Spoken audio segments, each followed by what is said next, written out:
Assalamualaikum warahmatullahi wabarakatuh. Hai semuanya. Kalau kata pepatah, tak kenal maka tak sayang. Oke, mari perkenalkan kami dari kelompok 3 mata kuliah Komunikasi Bisnis. Yang pertama ada saya, Nasrul Minallah dengan NPM akhir 189. Yang kedua ada teman saya, Nurul Nabila Krisnawati dengan NPM akhir 201. Dan yang ketiga ada Regita Bintari dengan NPM akhir 206. Dan yang terakhir ada Arunandati Sulistianingsih dengan NPM akhir 272.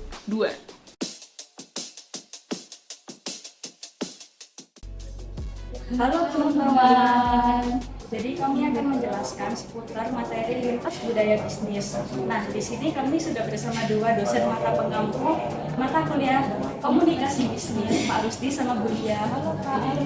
Ya, lancar ya? Iya, amin. Nah, semoga dengan materi yang kita bawakan dapat membantu teman-teman untuk menambah ilmu dan juga belajar mengenai dunia komunikasi bisnis. Terima kasih semuanya, selamat menonton. Bye. Oke. Dalam kesempatan kali ini, kami akan membahas tentang apa itu komunikasi lintas budaya dalam bisnis. Apa sih komunikasi lintas budaya itu dalam bisnis? Komunikasi lintas budaya dalam bisnis mencakup pertukaran informasi atau interaksi kegiatan bisnis antara individu atau kelompok yang berasal dari latar belakang budaya yang berbeda. Aspek-aspek utama dalam berkomunikasi lintas budaya dalam bisnis melibatkan pemahaman bahasa, norma bisnis, etika, serta kemampuan beradaptasi agar komunikasi lebih efektif dan kolaborasi dapat terjadi tanpa hambatan. Kesadaran terhadap perbedaan budaya dan kemampuan untuk mengelola perbedaan tersebut merupakan aspek kunci dalam mencapai kesuksesan dalam lingkungan bisnis. Nah, kami memilih McDonald's sebagai study case materi yang akan kami bahas pada kali ini. McDonald's adalah sebuah perusahaan multinasional dalam industri makanan cepat saji yang sangat terkenal, bahkan telah memiliki berbagai cabang di seluruh dunia, sehingga menjadikan McDonald's sebagai salah satu waralaba makanan cepat saji terbesar. Produk dan layanan McDonald's dikenal karena menu ikoniknya, termasuk hamburger, kentang, ayam goreng, dan juga minuman lain dan berbagai pencuci mulut. Mereka juga sering mengadaptasi menu mereka sesuai dengan preferensi lokal dari berbagai negara.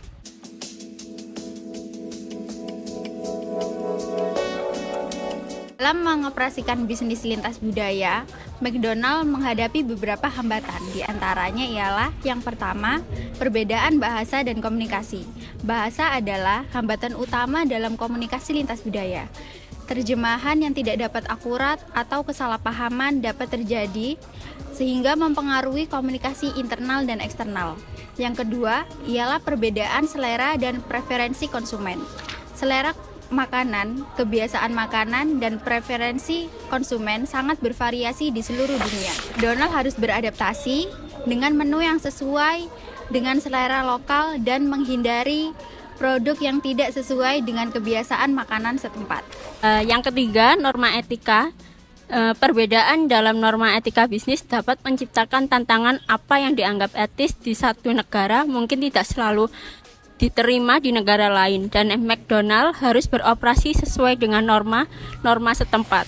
Yang keempat, regulasi dan hukum lokal. Perusahaan yang beroperasi di berbagai negara harus mematuhi regulasi dan hukum setempat yang berbeda. Perubahan kebijakan pemerintah atau regulasi bisnis dapat menjadi hambatan dalam pengelolaan operasional. Yang kelima, yaitu sikap terhadap merek global. Beberapa negara memiliki sikap yang berbeda terhadap merek global dan ada kemungkinan adanya resistensi terhadap dominasi budaya dari perusahaan asing seperti McDonald. Yang keenam, adanya ketidakpastian ekonomi.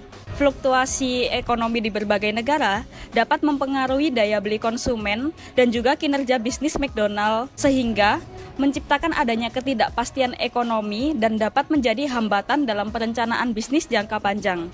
Yang ketujuh adalah isu kesehatan dan gizi. Isu-isu terkait kesehatan dan gizi semakin mendapat perhatian di seluruh dunia. McDonald dihadapkan pada tuntutan untuk menyesuaikan menu mereka dengan tren kesehatan dan kebutuhan gizi setempat. Yang kedelapan ialah ketidaksetaraan budaya.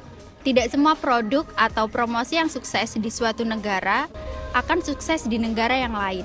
McDonald harus menghadapi perbedaan budaya dan menciptakan strategi pemasaran yang sesuai dengan nilai-nilai yang ada pada negara tersebut. Yang 9, teknologi dan akses internet. Di beberapa negara, akses teknologi dan internet mungkin tidak seimbang. Hal ini dapat menjadi hambatan dalam menerapkan strategi pemasaran digital atau inovasi teknologi. Yang 10, ketidakpastian politik dan sosial. Ketidakstabilan politik atau perubahan sosial dalam suatu negara dapat mempengaruhi operasi bisnis McDonald. Perubahan kebijakan politik atau ketidakstabilan sosial dapat menciptakan risiko operasional. Nah, untuk mengatasi hambatan-hambatan tersebut, McDonald's memiliki kebijakan strategis yang sangat adaptif dan juga responsif terhadap keberagaman budaya di berbagai negara. Berikut adalah beberapa cara McDonald's untuk menyesuaikan produknya dengan budaya lain dari berbagai negara. Yang pertama, yaitu adanya menu lokal. McDonald menawarkan menu lokal ataupun variasi menu yang disesuaikan dengan selera dan kebiasaan makan setempat. Hal ini mencangkup pilihan rasa, pilihan bahan, dan juga presentasi menu yang menyesuaikan preferensi lokal. Contohnya, di Indonesia, McDonald mengadaptasi makanan Indonesia berupa nasi uduk. Hal itu dapat memacu masyarakat sekitar untuk melakukan pembelian terhadap produk McDonald tersebut. Nah, yang kedua yaitu adanya inovasi menu. McDonald sering kali memperkenalkan inovasi menu berdasarkan tren makanan lokal ataupun global. Mereka mungkin meluncurkan burger khusus ataupun camilan yang sesuai dengan selera konsumen di negara tertentu. Yang ketiga ialah porsi dan harga. Ukuran porsi dan harga juga dapat disesuaikan dengan preferensi konsumen setempat. McDonald mungkin menyesuaikan ukuran makanan atau menawarkan paket nilai yang lebih sesuai dengan kebiasaan pembelian lokal. Dan yang keempat adalah bahan baku lokal. Untuk menciptakan rasa yang unik dan autentik, serta mendukung keberlanjutan, McDonald harus menggunakan bahan baku lokal. Ini juga dapat mencakup integrasi bahan-bahan lokal yang populer dalam masakan setempat. 5. Kebijakan halal dan vegetarian.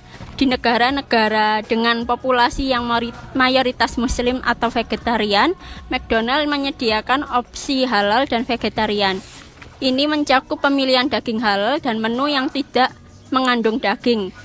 Yang keenam, kolaborasi dengan selebriti lokal. McDonald seringkali menjalin kerjasama dengan tokoh terkenal lokal untuk mempromosikan produk atau melibatkan selebriti dalam kampanye iklan. Hal ini dapat menciptakan daya tarik lokal dan keakraban merek. Yang ketujuh, promosi dan kampanye berbasis budaya. McDonald's menggunakan promosi dan kampanye iklan yang mencerminkan perayaan dan juga nilai-nilai budaya setempat. Hal ini dapat mencangkup iklan yang diadaptasi untuk perayaan lokal ataupun budaya khusus. Kemudian yang kedelapan, yaitu desain restoran dan juga pengalaman pelanggan. Desain interior dan eksterior restoran di McDonald bisa disesuaikan dengan elemen budaya setempat. Hal ini menciptakan lingkungan yang akrab dan juga nyaman bagi konsumen.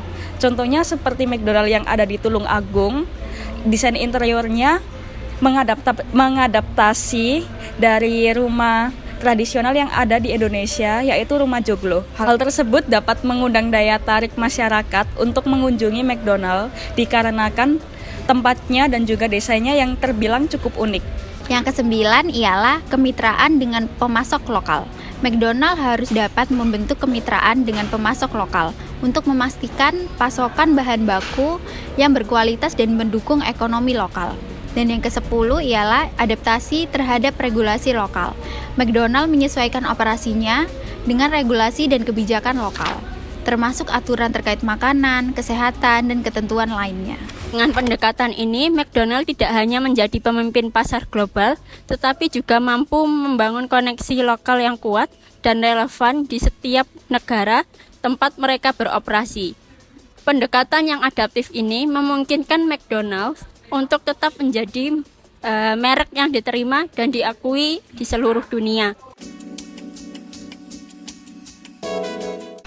Oke teman-teman, gimana? Asik gak penyampaian dari teman-teman kelompok 3? Kesimpulan singkatnya yaitu McD berhasil mencapai kesuksesan global dengan kebijakan strategis yang adaptif dan responsif terhadap keberagaman budaya di berbagai negara. Melalui penyesuaian menu lokal yang pertama, yang kedua inovasi berbasis tren begitu. Dan yang selanjutnya ada adaptasi harga yang menyesuaikan dengan keadaan masyarakat sekitar. Lalu penggunaan bahan baku lokal, pemenuhan kebutuhan halal dan vegetarian, apalagi di Indonesia ini dengan mayoritas masyarakat muslim begitu. Dan kolaborasi dengan selebriti lokal, lalu promosi berbasis budaya, dan desain restoran yang disesuaikan kemitraan dengan pemasok yang lokal. Dan adaptasi terhadap regulasi lokal, McD mampu membangun koneksi lokal yang kuat. Dengan pendekatan yang sangat adaptif ini, McD tetap menjadi pemimpin pasar global sambil menjaga relevansi dan penerimaan di seluruh dunia. Begitu teman-teman, sedikit kesimpulan yang dapat saya sampaikan begitu ya. Oke. Semoga ilmu yang kami berikan, ilmu yang kami sampaikan bermanfaat bagi teman-teman atau bapak ibu yang menonton video kami ini. Apabila ada salah kata, kami memohon maaf yang sebesar-besarnya. Billahi fi sabilil haq. Nun wal qalami masturun. Wassalamualaikum warahmatullahi wabarakatuh.